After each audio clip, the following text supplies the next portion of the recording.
નમસ્કાર વિદ્યાર્થી મિત્રો, આજે આ લેક્ચરમાં આપણે નોન્ડ સમીકરણમાંથી સંતુલન અચળાંક છે એ આપણે તારવવાની છે, એ આપણે અભ્યાસ છે કરીશું.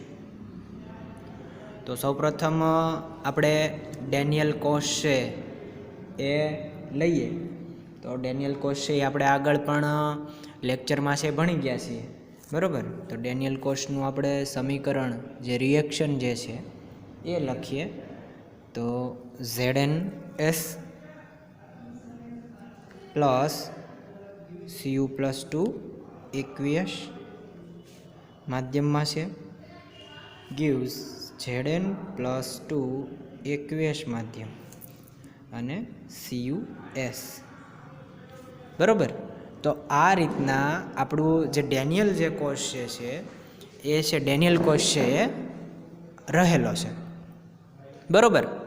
તો ડેનિયલ કોશ જે રહેલો છે એમાં તમને ધ્યાનમાં છે કે માની લો કે કોઈ એક આપણે આકૃતિ દોરીએ, આ પ્રકારે આકૃતિ, બે પાત્ર લઈ, એકમાં આપણે ઝિંક મેટલ લેશું, એકમાં છે કોપર મેટલ.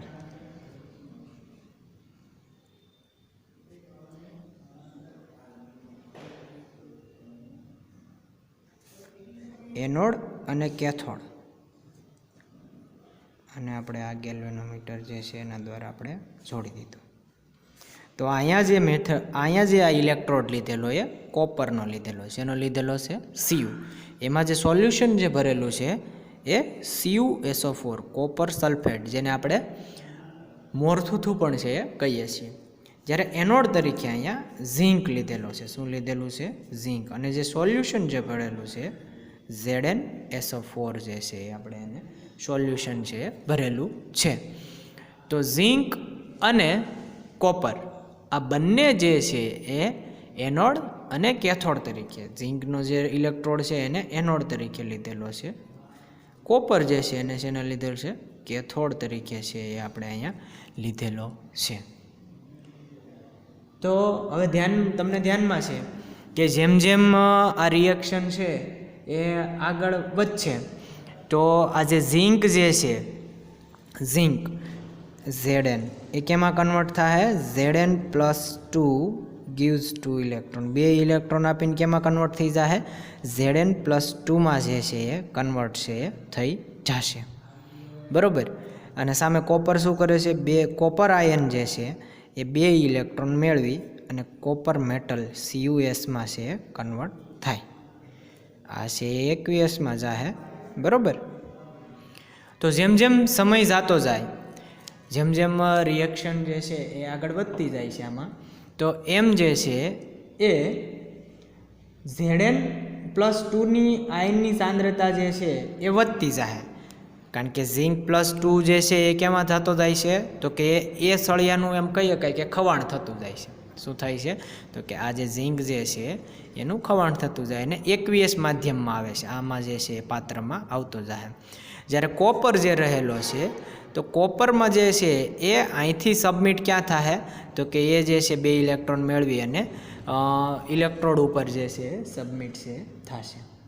એટલે Cu2+ આયન જે રહેલો છે આની અંદર, એની સાંદ્રતા કેવી થાય?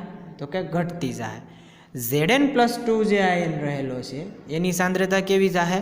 તો કે એ વધતી જાય. એનું છે શું થાય? તો કે અહીંયા છે ખવાણ જે છે એ થશે, બરાબર. તો જ્યારે આ પ્રોસેસ થાય છે, બરાબર, આપણે અહીંયા મુદ્દો લખીએ. પેલો એક મુદ્દો તાર્યો કે Zn+2ની સાંદ્રતા, Zn+2 આયનની સાંદ્રતા વધતી જાય, વધતી જશે, અને Cu2+ આયનની સાંદ્રતા ઘટતી જાય. દ્રાવણમાંથી Cu2+ આયનની સાંદ્રતા ઘટતી જશે, બરાબર. Zn2+ અને Cu2+. આ બંનેની સાંદ્રતા વિશે છે આપણે આ મુદ્દો જે છે એ લખ્યો. હવે જે વચ્ચે જે વોલ્ટમીટર આપણે અહીંયા લગાડેલું છે, જે અહીંયા વોલ્ટમીટર છે, બરાબર, તો એમનો વોલ્ટેજ પણ છે એ ઘટતો જાય ધીમે ધીમે. શું થાય? તો કે વોલ્ટેજ જે છે પહેલાં શરૂઆતમાં જે છે એ હાઈ હશે, તો ધીમે ધીમે ધીમે ધીમે કરતો છે એનો ગ્રાફ કેવો આવતો જાય? તો કે લોવર છે એ આવતો જાય, બરાબર. તો વોલ્ટમીટર પરનો જે કોષનો વોલ્ટેજ જે છે એ ઘટતો જાય. થોડાક સમય પછી આપણે માની લો કે કોઈ દ્રાવકમાં કોઈ દ્રાવ્ય પદાર્થ છે એ ઓગાળીએ છીએ, બરાબર. તો એ ત્યાં સુધી ઓગળશે કે અમુક લેવલ સુધી, પછી એક સમય એવો આવશે કે એમની વચ્ચે છે સંતુલન સ્થપાઈ જાય. શું થાય? તો સંતુલન. માની લો કે એ પદાર્થ છે એ આપણે બીમાં ડિઝોલ્વ કર્યો છે, તો બીમાં ડિઝોલ્વ કર્યો છે, ઓગાળ્યો છે, તો એ એક ટાઈમ એવો આવશે કે પછી ઓગળવાનો બંધ થઈ જાય. એટલે એનો મતલબ એવો કે એમની વચ્ચે છે શું થઈ ગયું? સંતુલન છે સ્થપાઈ ગયું, બરાબર. તો સંતુલન સ્થપાઈ જાય ત્યારે તો અહીંયા પણ Zn+2 અને Cu2+ની સાંદ્રતામાં એક સમયે ફેરફાર થતો નથી. એટલે એનો મતલબ એવો કે આ જે ડેનિયલ કોષની જે આ પ્રક્રિયા જે છે, આ સેલની પ્રક્રિયા જે છે એ સંતુલનમાં આવી ગઈ. કેમાં આવી ગઈ છે? તો કે સંતુલનમાં છે એ આવી ગયેલી છે. એટલે કે સંતુલન સમય Cu2+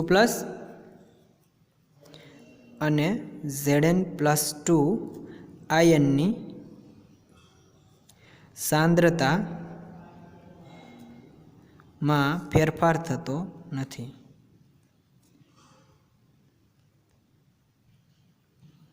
Cu2+ અને Zn+2ની આયનની સાંદ્રતામાં ફેરફાર થતો નથી, એટલે કે શૂન્ય થઈ જાય. વોલ્ટેજ જે છે ફેરફાર નથી થતો ત્યારે વોલ્ટેજ કેવો થાય? વોલ્ટમીટર જે છે એ શૂન્ય જે છે એ થઈ જશે.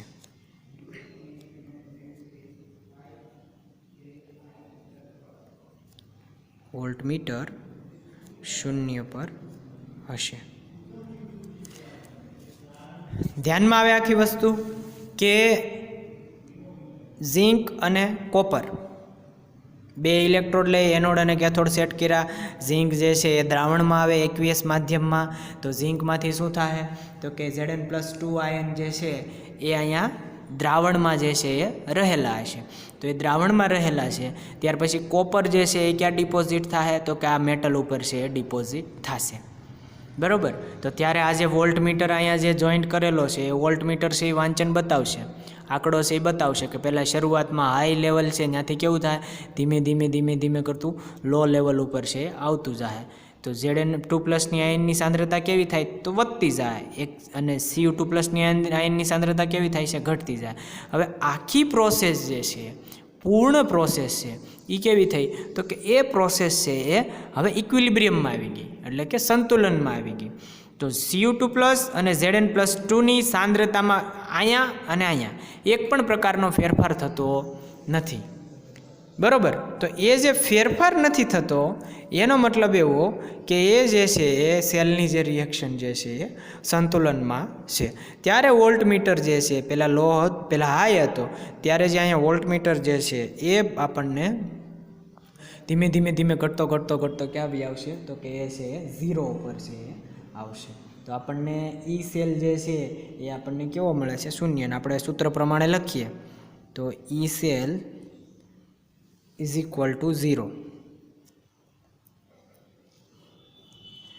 Is equal to E naught cell minus 2.303 RT upon 2F. n is equal to 2 થાય કારણ કે બે ઇલેક્ટ્રોનની જે છે એ આપણે જે છે થાય છે. અને log Zn+2 Cu+2 બરાબર. log Zn+2 Cu+2 આ જે છે એ અહીંયા જે આપણે ધ્યાનમાં છે તમને કે રિએક્શન જે છે એ છે એ આપણે લખેલી છે. તો હવે શું થાય? ઈ સેલ ઇઝ ઇક્વલ ટુ 0 છે. અહીંયા જે ઈ સેલ છે એ કેવો છે? 0 છે. બરાબર. તો આપણે અરેન્જમેન્ટ કરીને આપણે આવી રીતના લખી શકીએ કે E naught cell is equal to -2.303 RT 2F log Zn plus 2 Cu2 plus Zn plus 2 Cu2 plus એ જે છે આપણે લખી શકીએ. બરોબર. તો Zn plus 2 અને Cu2 plus જે છે એની સાંદ્રતા તો જે છે એ સંતુલન સમયે કેટલી થઈ જાય છે? તો કે એક ટાઈમે સંતુલન આવે, જ્યારે સંતુલન સ્થપાશે તો Zn plus 2 અને Cu2 plus ની સાંદ્રતા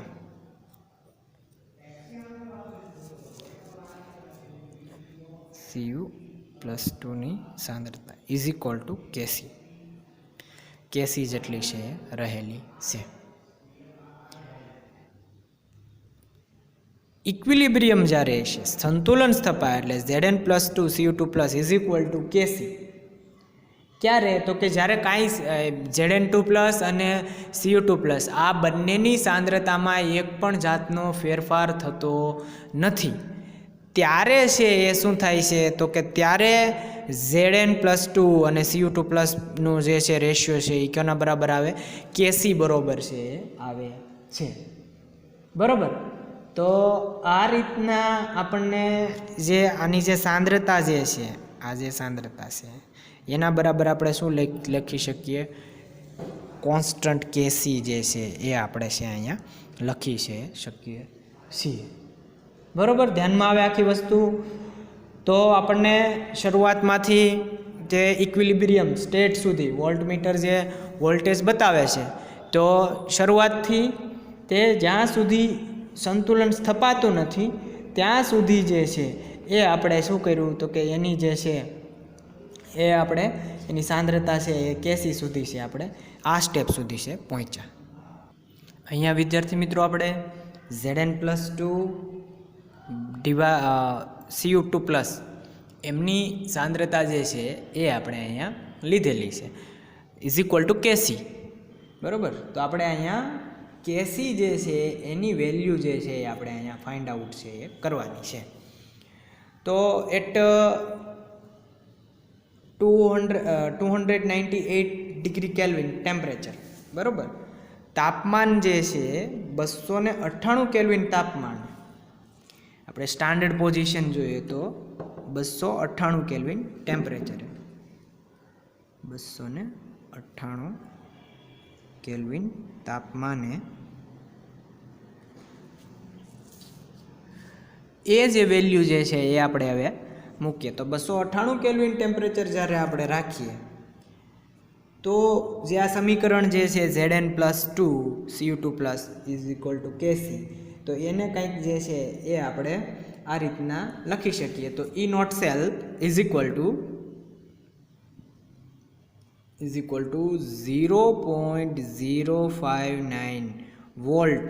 જો અહીંયા ધ્યાન રાખજો, 2/2 log Kc.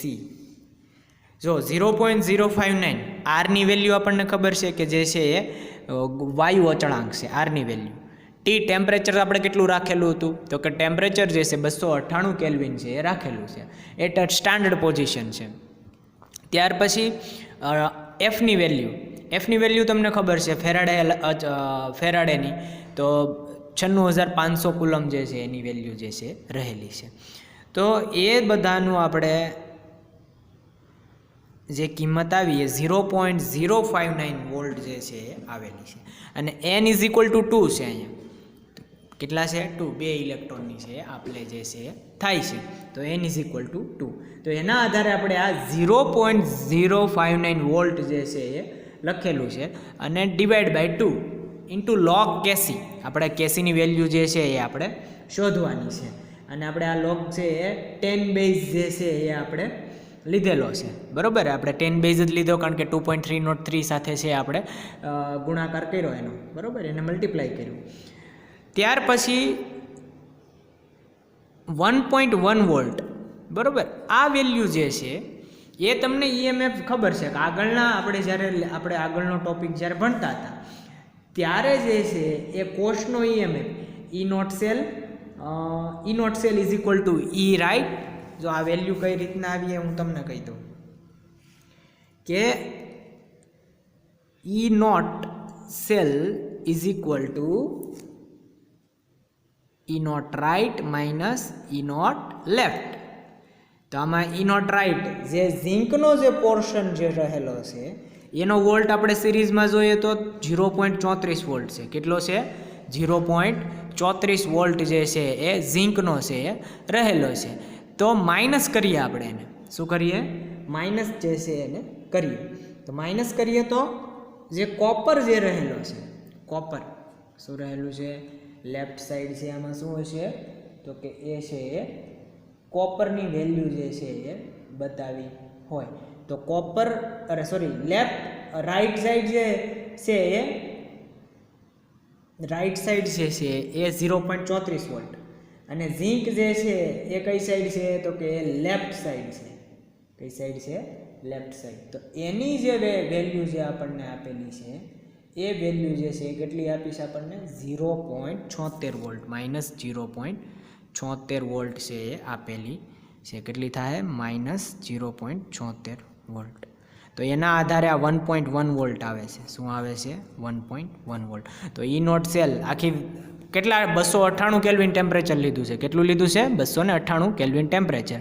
ત્યાર પછી આ આર અને ટી ફેરાડે અચળાંક એની વેલ્યુ છે એ આપણે અહીંયા મૂકવાથી એ જે સાદું રૂપ આવ્યું એ 0.059 વોલ્ટ જે છે એ આપણને મળે છે. લોગ કેસી બરાબર ઇઝ ઇક્વલ ટુ 1.1 વોલ્ટ છે એ થાય. તો હવે આપણે અહીંયા શોધવું છે લોગ કેસીની વેલ્યુ શોધવી છે. તો લોગ કેસીને આપણે સૂત્રનો કરતા બનાવી દઈએ. શું બનાવીએ? સૂત્રનો કરતા. તો log KC is equal to 1.1 volt into 2 divide by 0.059 volt જે છે એ આપણને મળે. તો આ જે સાદુરૂપ જે છે એ આપણને શું આવે તો કે 37.288. શું આવ્યું? 37.288 લોગ કેસી.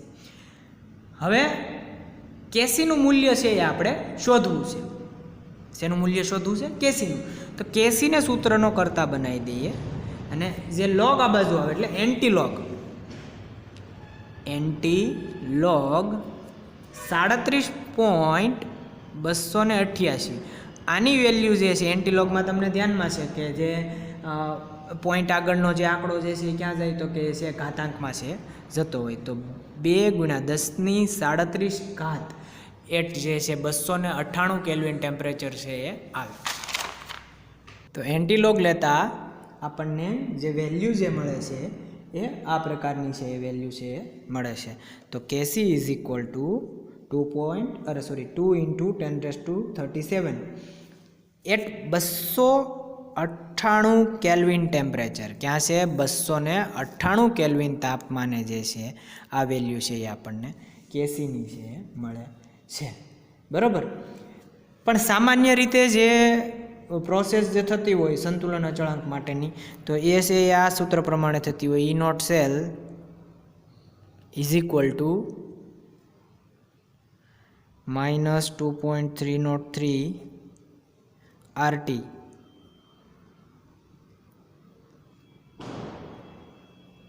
NF log KC. બરાબર. આ વેલ્યુ છે એના આધારે છે સામાન્ય રીતે સૂત્ર જે છે એ થતું હોય છે. બરાબર. તો આ રીતના આપણે કેસીની વેલ્યુ છે એ શોધી શકીએ છીએ. ત્યાર પછીનો જે આપણો ટોપિક જે રહેલો છે એ વિદ્યુત રાસાયણિક કોષ અને પ્રક્રિયાની ગિબ્સ ઉર્જા. શું કીધું છે? વિદ્યુત રાસાયણિક કોષ અને પ્રક્રિયાની ગિબ્સ ઉર્જા. તો એ ટોપિક છે એ જોઈએ આપણે. તો આ હવેનો જે આપણો ટોપિક જે છે વિદ્યુત રાસાયણિક કોષ અને પ્રક્રિયાની ગિબ્સ ઉર્જા જે છે હવે આપણો ટોપિક જે છે આપણે એના વિશે છે ચર્ચા કરીએ. માની લો કે કોઈ એક સિસ્ટમ જે છે એ સિસ્ટમને આપણને મેક્સિમમ વર્ક આપે છે. શું આપે છે? તો કે મેક્સિમમ વર્ક છે એ આપે છે. તો એમાં જે ઉર્જા વપરાતી છે એ પણ કેવી છે? તો કે મેક્સિમમ હશે. બરાબર. તો જો ગેલ્વેનિક કોષ જે છે એમાં આપણે કાર્ય એની પાસેથી મહત્તમ એટલે કે એની પાસેથી વર્ક કેવું મેળવવું છે? મેક્સિમમ વર્ક છે એની પાસેથી મેળવવું છે. તો ગેલ્વેનિક સેલમાં આપણે જે પ્રક્રિયા જે છે એને પ્રતિવર્તી કરવી પડે. શું કરવું પડે? પ્રતિવર્તી છે કરવી પડે. બાકી જેમ જેમ આપણને ખબર છે મેક્સિમમ વર્ક થાય તો ડેલ્ટા ઝીનું મૂલ્ય ઉર્જા ઘટતી જાય તો ડેલ્ટા ઝીનું મૂલ્ય કેવું થાય? તો કે નેગેટિવમાં આવતું જાય. કેવું થાય?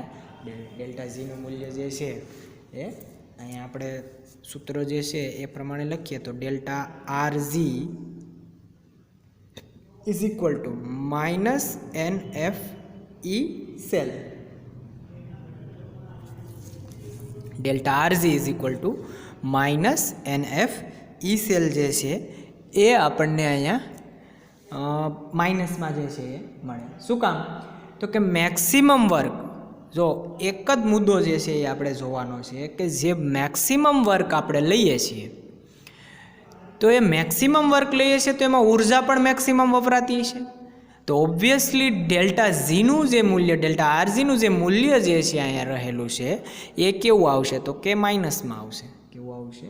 નેગેટિવ જે છે એ આવશે. બરાબર. પરંતુ આપણે ગેલ્વેનિક સેલમાં જે છે મેક્સિમમ કાર્ય મેળવવા માટે આપણે કેવી રિએક્શન કરવાની છે? તો કે એ વિદ્યુત ભાર છે આપણે પ્રતિવર્તી છે એ પસાર કરવાનો છે. કેવો કરવાનો છે? પ્રતિવર્તી છે એ પસાર છે એ કરવાનો છે. બરાબર. નીચેની આપણે જે પ્રક્રિયા જે છે હવે જોઈએ આપણે જે સેલ જે છે ગેલ્વેનિક સેલ એના માટેની પ્રક્રિયા જે છે એ જોઈએ.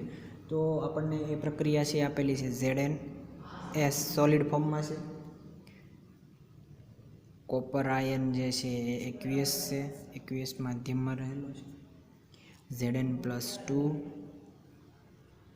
એકવીએસ છે અને CuS બરાબર જે છે ધ્રુવ છે રહેલો છે CuS.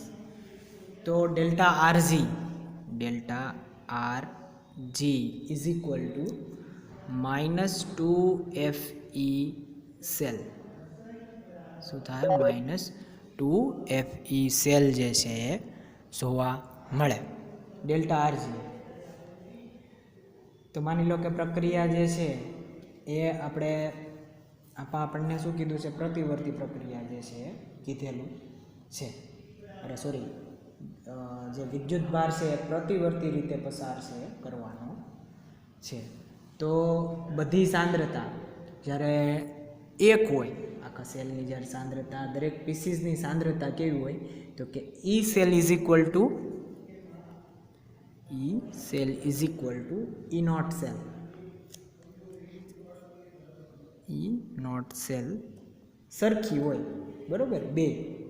તો આપણને જે ગિબ્સ ઉર્જાનું જે મૂલ્ય જે છે એ પણ કેવું આપણને સ્ટાન્ડર્ડ છે એ મળે. તો delta R G naught is equal to -NF E naught cell. -NF E naught cell જે છે એ આપણને મળે.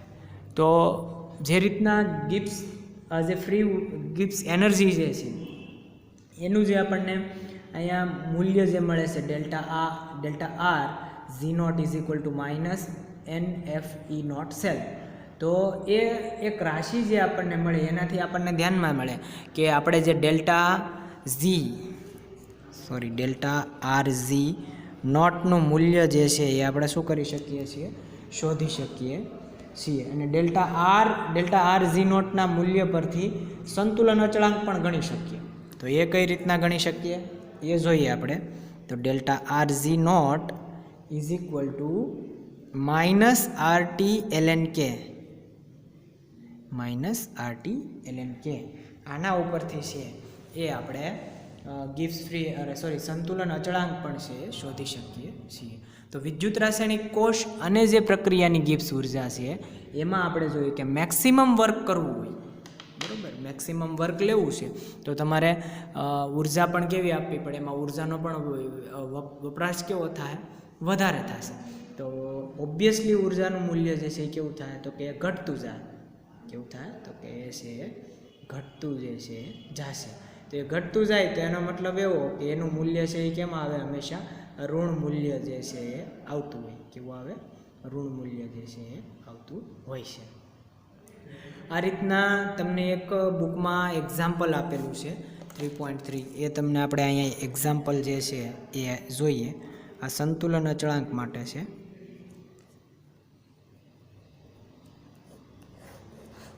સંતુલન અચળાંક શોધવા માટેનું. ત્યાર પછી જે છે 3.303 ડેનિયલ કોશ માટે પ્રમાણિત વિદ્યુત ધ્રુવ પોટેન્શિયલ જે છે એ 1.1 વોલ્ટે આપેલો છે. કેટલો આપેલો છે? 1.1 વોલ્ટ. પ્રક્રિયા જે છે એ આપણી સેમ જ જે છે એ રહેલી છે. ZnS plus Cu2 plus aqueous gives Zn plus 2 aqueous અને CuS. ડેનિયલ કોશ આપેલો છે. ગિબ્સ ઉર્જા છે આપણને શોધવાની કીધી છે. શું કીધું છે? ગિબ્સ ઉર્જા છે આપણને ગણવાનું કીધું. તો એના માટેનું સૂત્ર delta R Z0 is equal to minus NF E0 cell. બરાબર, માઇનસ NF E0 સેલ. તો આપણને n ઇઝ ઇક્વલ ટુ કેટલો આપેલો છે? 2 છે એ આપેલો. એફની વેલ્યુ તો આપણને ખબર જ છે કેટલી છે એફની value. F is equal to 96,500 coulomb. બરાબર. અને E0 સેલ આ માટે જે છે એ E0 સેલ કેટલો આપ્યો છે? 1.1 વોલ્ટ. જે છે એ આપણે આગળ પણ છે આ લેક્ચરમાં આપણે એની કેલ્ક્યુલેશન છે કરેલી છે. બરાબર. તો n is equal to 2, F is equal to 96,500, E0 cell પણ આપણને આપી દીધો છે 1.1 વોલ્ટ. હવે જે છે એ આપણે આને સિમ્પલ સાદું રૂપ જે છે એ આપવાનું છે. Delta R Z0 is equal to -2. એફની વેલ્યુ કેટલી છે? તો કે એફની વેલ્યુ જે છે એ અહીંયા E0 સેલની વેલ્યુ જે છે અથવા તો એફની વેલ્યુ 96,500 જે છે એ રહેલી છે. Coulomb mall inverse. ત્યાર પછી જે છે 1.1 વોલ્ટ. બરાબર. 1.1 વોલ્ટ છે એ શેના માટે છે? તો કે સ્ટાન્ડર્ડ EMF છે. સ્ટાન્ડર્ડ EMF છે 1.1 વોલ્ટ. તો આ પ્રમાણે સૂત્ર જે છે એ આપણે અહીંયા એની કિંમત જે છે એ મૂકી દીધી. જે કાંઈ મૂલ્ય જે આવે છે એનું -21,227 જૂલ પર મોલ જે છે એ આવે છે. કેવું આવે છે? જૂલ પર મોલ. હવે એને આપણે કેમાં કન્વર્ટ કરવું છે? કિલો જૂલમાં કન્વર્ટ કરવું છે. તો 3 પોઈન્ટ જે છે આપણે ખસેડી દઈએ. તો -21,227 કિલો જૂલ મોલ ઇનવર્સ છે આપણને મળે. ડેલ્ટા જીની જે વેલ્યુ જે છે એ આપણે ફાઇન્ડ આઉટ છે આ રીતના છે કરી શકીએ. તો વિદ્યાર્થી મિત્રો, જે આપણે ગિબ્સ ઉર્જા અને પ્રક્રિયાનો જે નર્ડ્સ ઇક્વેશન ઉપરથી આપણે બે પ્રકારનું, એક તો સંતુલન અચળાંક, સંતુલન અચળાંક કેસીનું મૂલ્ય આપણે છે શોધતા શીખા. ગિબ્સ ફ્રી એનર્જી પરથી પણ છે આપણે કેસીનું મૂલ્ય છે એ આપણે ફાઇન્ડ આઉટ છે એ કરી શકીએ છીએ. તો એના માટેનું આપણને જે સૂત્ર આપેલું છે એ પણ જે છે એ અહીંયા છે. Delta R Z0 is equal to -RT ln K. બરાબર. આના પણ સમ જે છે એ આવશે ત્યારે જે છે એ આપણે ધ્યાનમાં લેશું. બરાબર. તો વિદ્યુત રાસાયણિક કોષ એટલે કે ડેનિયલ કોષ જ આપણે અહીંયા જે લીધો હતો. બરાબર. તો એ જે છે એના માટેનું સંતુલન અચળાંક અને ગિબ્સ ઉર્જા જે છે એ જે છે આપણે અહીંયા કમ્પ્લીટ છે કરીએ છીએ. આપણે એક્ઝામ્પલ પણ છે જોયું. હવે પછીનો જે આપણો ટોપિક જે રહેલો છે એ વિદ્યુત વિભાજ્ય દ્રાવણોની વાહકતા. કે તો જે વિદ્યુત વિભાજ્ય દ્રાવણ જે છે એની વાહકતા છે એ કઈ પ્રકારે હોય છે એ છે આપણે જોવાનું છે. હવે પછીનો ટોપિક જે છે આપણો એ છે વિદ્યુત વિભાજિત દ્રાવણોની વાહકતા છે એ જોઈએ. તો તમે ધોરણ 10માં જે છે એ આમના વિશે પણ છે એ અભ્યાસ કર્યો છે, બરાબર. તો તમને ધ્યાનમાં છે કે વાહકતા, વાહક હોય કોઈ પદાર્થ છે એમાં 3 પ્રકાર પણ છે એ આપણે ભણી ચૂક્યા હોય મેટલમાંથી, કે સુવાહક છે, અવાહક છે કે અર્ધવાહક છે રહેલો હોય, બરાબર. તો સુવાહક છે, અર્ધવાહક છે કે અવાહક છે. તેમાં મુખ્ય જે છે અવરોધ જે છે ભાગ ભજવે છે. તો કે ભાઈ વાહકતાને અટકાવનાર, વાહકતાને જે છે એ ઇનહિબિટ, સ્ટોપ કરનાર જો કોઈ હોય તો એ અવરોધ જે છે. તો મુખ્ય જે પ્રશ્ન જે છે એ અવરોધ આધારિત જે છે એ ક્રિએટ છે થતો હોય છે. અવરોધ જે છે એને આપણે સંજ્ઞા આર તરીકે પણ છે ડિનોમિનેટ કરવામાં આવે છે. તો અવરોધ આર,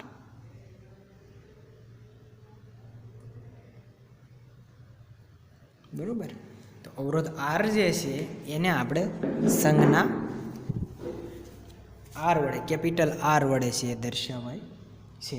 એનો જે એકમ જે છે એ ઓહમ છે, ઓહમમાં મપાય છે. કેમાં મપાય છે? ઓહમ.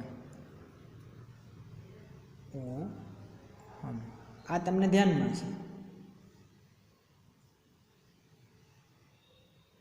ઓમેગા ટાઈપની આ ટાઈપની જે છે એની સિમ્બોલ છે રહેલો છે.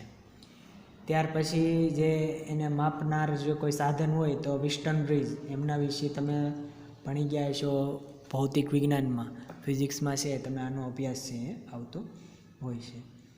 તો હવે જે વિદ્યુત અવરોધ જે છે, કોઈ પણ પદાર્થનો વિદ્યુતીય અવરોધ તેની લંબાઈના સમપ્રમાણમાં અને આડછેદના વ્યસ્ત પ્રમાણમાં હોય, બરાબર. તો એ વ્યાખ્યા આપણે પેલી વ્યાખ્યા છે એ લખીએ.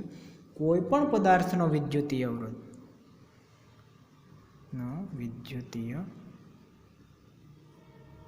અવરોધ વાહકના લંબાઈના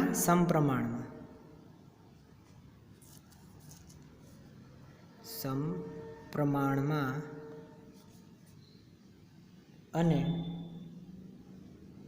આડછેદ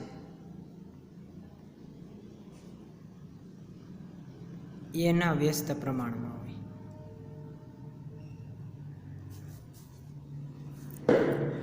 વ્યસ્ત પ્રમાણમાં, બરોબર. તો કોઈ પદાર્થ તમે લઈ લો, એનો વિદ્યુતીય અવરોધ લંબાઈના સમપ્રમાણમાં, એટલે કે માની લો કે કોઈ એક તાર છે એની લંબાઈ 10 મીટર છે એ રહેલી છે. તો એ જે 10 મીટર રહેલી છે તો એમાં જે અવરોધ જે છે એમાં શું રહેલો? અવરોધ, કે એમાંથી જે વિદ્યુત ભાર પસાર નથી થતો.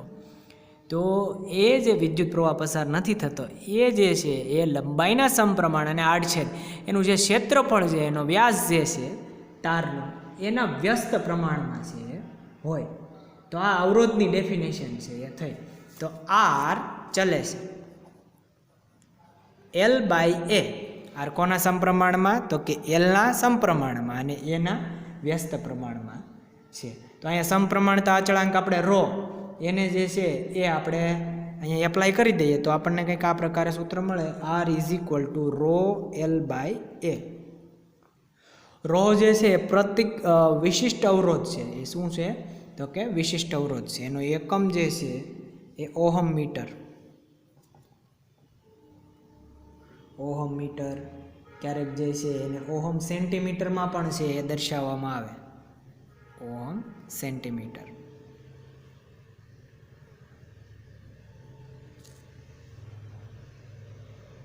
Ohm centimetre.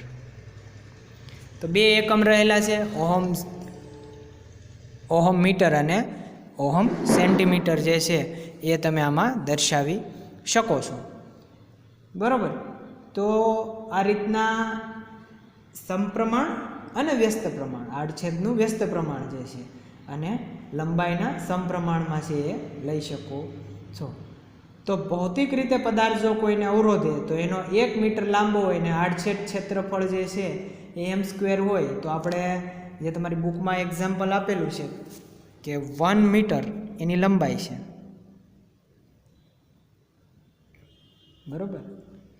તો 1 મીટર બરાબર 100 સેન્ટીમીટર, બરાબર. અથવા તો 1 સેન્ટીમીટર બરાબર 0.01 ઓહમ મીટર. આ જે છે એની અવરોધકતા જે છે એ થાય. તો પછી અવરોધકતાના વ્યસ્તને એને જી કહેવાય, વાહકતા જી છે એ કહેવાય, બરાબર. વાહકતા જી, અવરોધકતાનો વ્યસ્ત, અવરોધના વ્યસ્તને, અવરોધનો આપણે શું કરીએ વ્યસ્ત, માની લો કે આ જી જે છે એ અવરોધનો વ્યસ્ત છે, તો આપણે એનો કરીએ તો સૂત્ર આ પ્રમાણે મળે, આ L/R = A/ρL = K × L/L. આ પ્રકારનું સૂત્ર જે છે એ આપણને મળે. ત્યાર પછી વાહકતાનો SI એકમ તમને ધ્યાનમાં છે કે જે છે એ S વડે દર્શાવાય છે, સંજ્ઞા S વડે, સિમેન્સ જે છે એ રહેલો છે, બરાબર. ત્યાર પછી વિશિષ્ટ વાહકતા, અહીંયા જે K જે કરેલો જે છે એ ગ્રીક અક્ષર છે, કપ્પા, કપ્પા છે, K = શું છે કપ્પા, એ છે એ વિશિષ્ટ વાહકતા, જેની સંજ્ઞા જે છે આપણે એને શું કહીએ છીએ કે એને જે છે એ ગ્રીક કપ્પા છે, કે વિશિષ્ટ વાહકતા છે, વાહકતા માટે નથી. વાહકતાનો SI એકમ તો તમને ખબર છે કે સિમેન્સ છે, શું રહેલો છે સિમેન્સ, જેને સંજ્ઞા S વડે છે એ દર્શાવાય છે. પરંતુ અહીંયા વિશિષ્ટ વાહકતા K કપ્પા જે છે એને છે IUPACમાં છે સ્મોલ જે કંઈ K જે છે એ તમને બુકમાં જે તમે જોયો છે કે એમાં ગ્રીક અક્ષર કપ્પા એ દર્શાવેલો છે, બરાબર. તો આ રીતના જે યુનિટ જે છે એના આધારિત આપણને યુનિટ વાઇઝ જે છે એ કયા પ્રકારની કેવી વાહકતા જે છે એ પણ જે છે એ આપણને ધ્યાનમાં છે. ત્યાર પછી એક standard temperature 298 kelvin temperature, 298 kelvin તાપમાન, 298 કેલ્વિન તાપમાને જે છે એ આપણને વાહકતા જે છે એ બતાવેલી. શું બતાવેલી છે તો કે છે વાહકતા જે છે એ આપણને આપેલી છે. તો વાહકતા જે છે એ સોડિયમની વાહકતા આપણે જોઈએ તો સોડિયમની જે વાહકતા જે છે એ કેટલી છે 2.1 × 10⁻³ સોડિયમની વાહકતા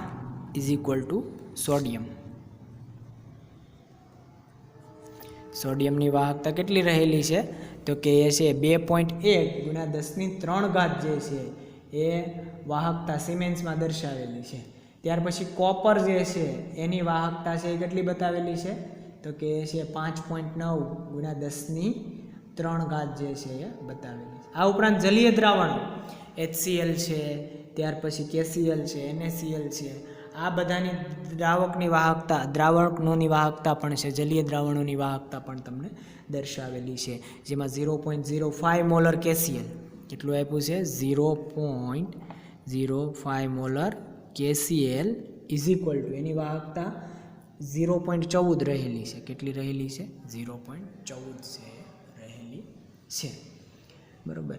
તો આ રીતના અલગ અલગ સોલ્યુશન છે એમની વાહકતા પણ છે એ કેવી રહેલી છે તો કે એ છે એ અલગ અલગ છે એ રહેલી છે એમની વાહકતા. જેમ સોલ્યુશન છે એનું કોન્સન્ટ્રેશન પણ ચેન્જ થાય તો એની વાહકતા પણ છે શું થાય છે તો કે એ છે ચેન્જ છે થતી જોવા મળે છે. તો ધ્યાનમાં એવું કે અમુક અવાહકો પણ આપેલા છે, વાહકો છે એમ અવાહકો, કાચ માટે અવાહકતા, કાચ અને ટેફલોન તમને ધ્યાનમાં છે, આઈ થિંક તમે પોલિમર ચેપ્ટર ભણ્યા હશો તો એમાં જે છે એ આ પ્રકારનું બંધારણ છે એ આવે છે 1.0 × 10⁻18, બરાબર. અર્ધવાહકો પણ આપેલા છે આપણને, અવાહકો છે બંને,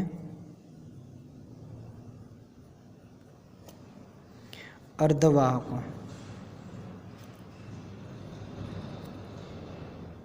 તો અર્ધવાહકોમાં સિલિકોન, ગેલિયમ, બરાબર, અને CO આ 3 ટાઈપ આપેલા છે તમારી બુકમાં પણ.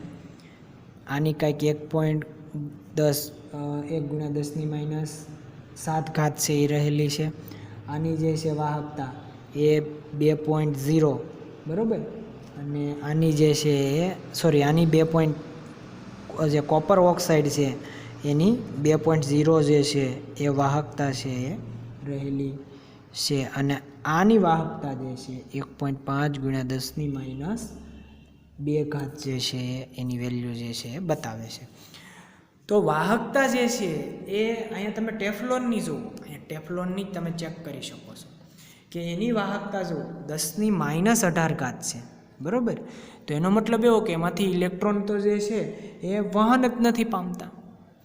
તો જે આપણા ઘરે જે બોર્ડ બનેલા હોય, સ્વિચ બોર્ડ, બરાબર, તો એ જે સ્વિચ બોર્ડ જે છે એ તમે જોજો તો એ સ્વિચ બોર્ડ છે એ ટેફલોનના બનેલા છે. એના બનેલા છે ટેફલોન છે એના છે બનેલા છે, બરાબર.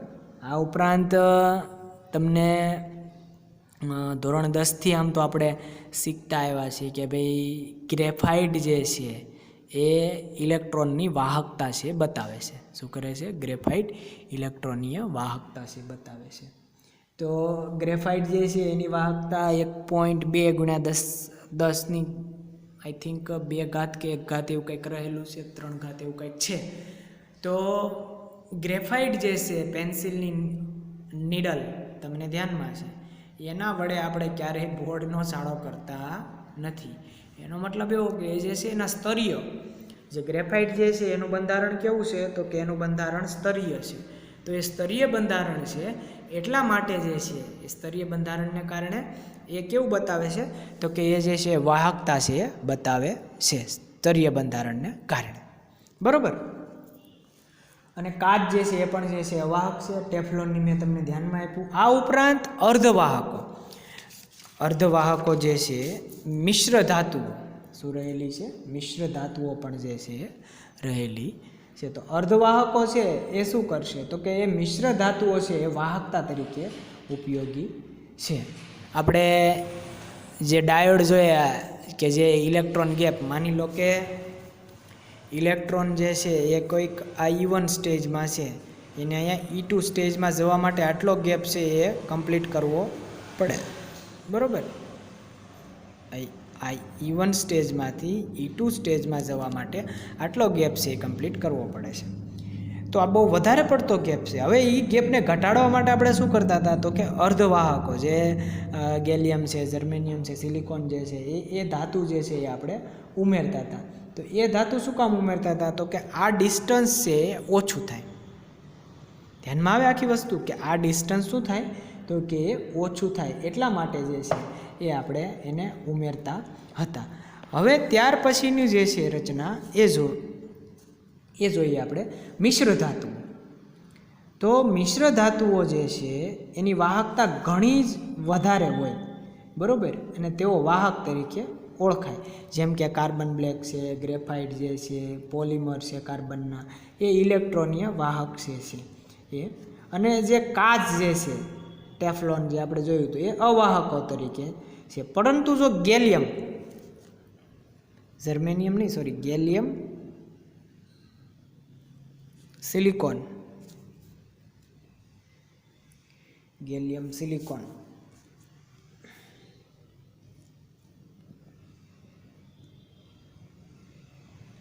આનું જો ડોપિંગ કરવામાં આવે, શું કરવામાં આવે? ડોપિંગ. એક પ્રકારે ગ્રાફ્ટેડ, આપણે તમને ધ્યાનમાં હોય કે આંબા હોય, આંબા, તો એમાં એની કલમ કરવામાં આવે. શું કરવામાં આવે? કલમ કરવામાં આવે, જેથી કરીને એ ઝડપથી વિકાસ પામે. અને અમુક નાળિયેરીમાં પણ કલમ કરવામાં આવતી હોય જેથી કરીને શું થાય એનું તો કે એ જે છે ઝડપથી નાળિયેર આપે, બરાબર. તો આમાં ડોપિંગ કરવામાં આવે. ડોપિંગ એટલે મિશ્ર કરવામાં આવે. તો એ શું થાય તો કે એ જે છે એની વાહકતા છે એ શું કરે તો કે વધારી દે, બરાબર. તો એ વધારી દે તો એમની જે છે વાહકતા, તો તેમની પ્રતિરોધકતા કેવી થઈ જાય તો કે 0 થઈ જાય, અથવા તો અનંત વાહકતા છે એ થઈ જાય, બરાબર. તો જે ધાતુઓ દ્વારા વિદ્યુતીય વાહકતાને ધાત્વીય અથવા ઇલેક્ટ્રોનીય વાહકતા છે કહેવાય. એટલે કે જે ધાતુમાં માની લો કે લોખંડનો સળિયો છે, એ લોખંડનો સળિયો જે છે એને તમે કોઈ એક છેડે છે ગરમ કરો તો બીજા છેડે છે એ શું થઈ જાય, આપોઆપ છે એ ગરમ છે થઈ જાય. એટલે કે ઉષ્મીય અને ઇલેક્ટ્રોનનું છે એ વહન બતાવે. એટલા માટે જે છે એની ઇલેક્ટ્રોનની વાહકતા અથવા તો ધાત્વીય વાહકતા જે છે એ કહેવાય છે. એ પણ કોના ઉપર આધાર રાખે છે તો કે ધાતુના સ્વભાવ ઉપર. શેના ઉપર આધાર રાખે વાહકતા? ધાતુના સ્વભાવ. એક. પછી બીજું જે છે એ શેના ઉપર આધાર રાખે? સંયોજકતા ઇલેક્ટ્રોન. સંયોજકતા ઇલેક્ટ્રોનની સંખ્યા.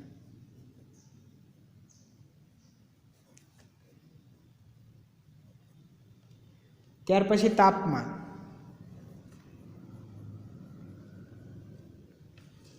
તાપમાનના વધારા સાથે શું થાય તો કે ઘટે છે.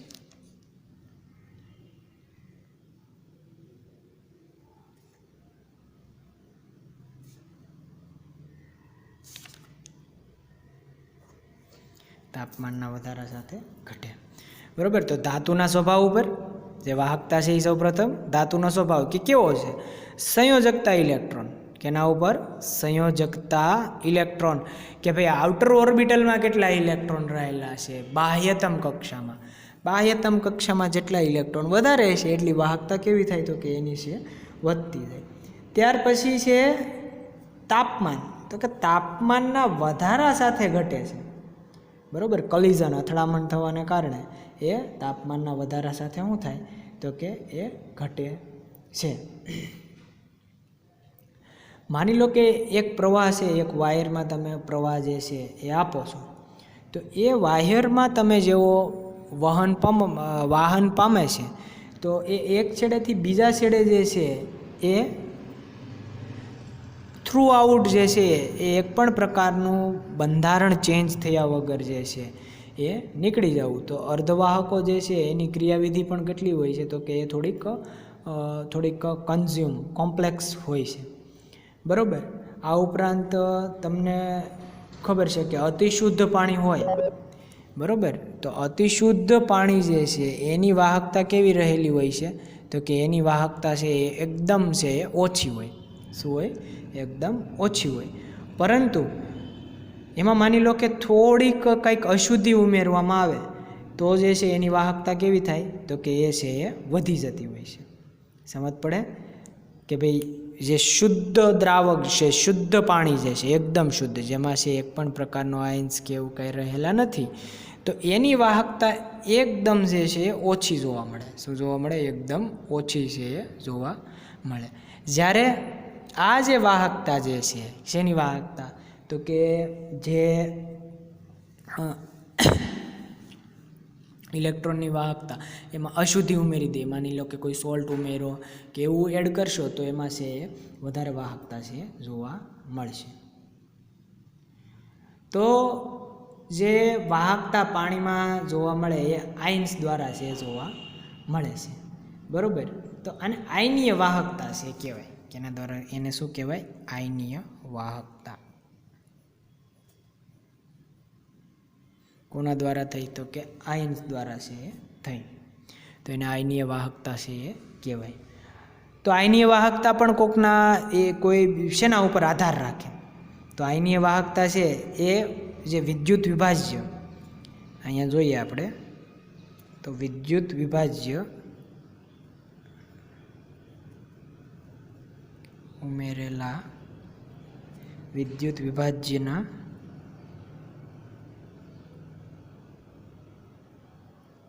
સ્વભાવ પર આધાર રાખે. ઉમેરેલો વિદ્યુત વિભાજ્ય છે એના સ્વભાવ પર છે આધાર રાખે છે. બરાબર. તો ભાઈ વિદ્યુત વિભાજ્ય કેવું છે? આયનીકરણ પામે છે કે નથી પામતું? માની લો કે નિર્બળ આયનીકરણ પામતું હોય તો નિર્બળ આયનીકરણ પામતું હોય તો એટલું બધું કંઈ વહન પામશે નહીં ઇલેક્ટ્રોન. પરંતુ જો એમાં સ્ટ્રોંગ એનું આયનીકરણ થતું હોય તો એ ઇલેક્ટ્રોનનું કેવું બતાવે તો કે વધારે વહન છે એ બતાવશે. બરાબર. ત્યાર પછી બીજો મુદ્દો જે છે, પેલું તો આપણે જોયું કે વિદ્યુત વિભાજ્ય જે છે એનો સ્વભાવ કેવો છે, ભાઈ પૂરેપૂરું આયનીકરણ પામે છે કે નથી પામતું. ત્યાર પછી એ સ્ટ્રોંગલી આયનીકરણ પામે છે એના ઉપર છે. ત્યાર પછી આયનોનું કદ અને દ્રાવક યોજન. આયનોનું કદ, આયનોના કદ ઉપર અને દ્રાવક યોજન.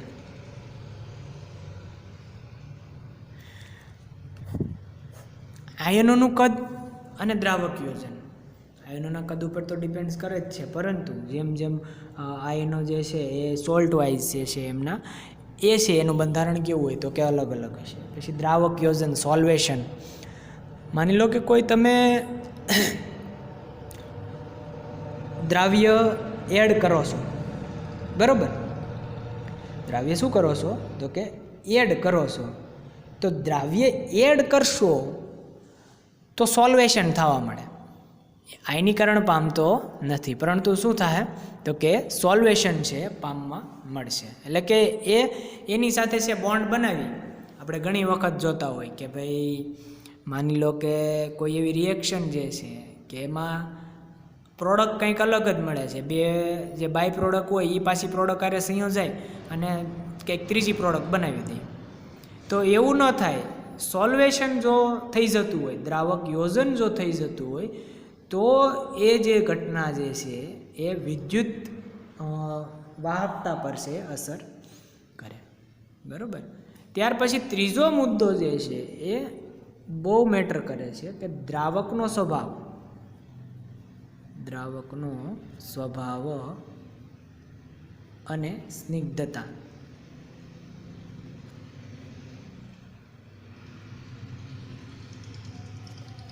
દ્રાવકનો સ્વભાવ અને સ્નિગ્ધતા જે છે એના ઉપર આધાર રાખે છે.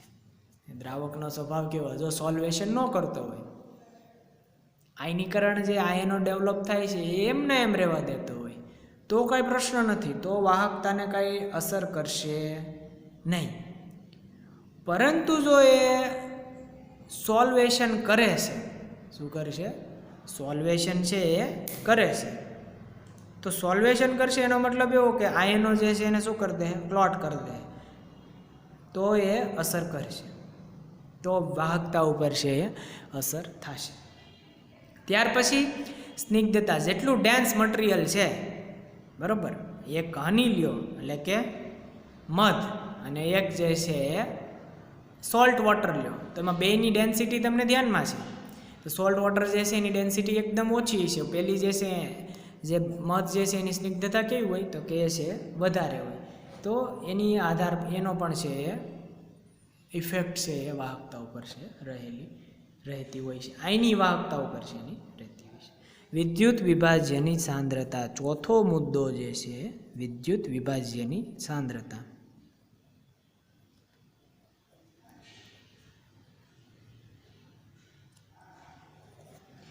જેટલું વિદ્યુત વિભાજ્ય તમે વધારે એડ કરશો એટલું છે એ શું થાય તો કે એની આયની વાહકતા છે વધશે.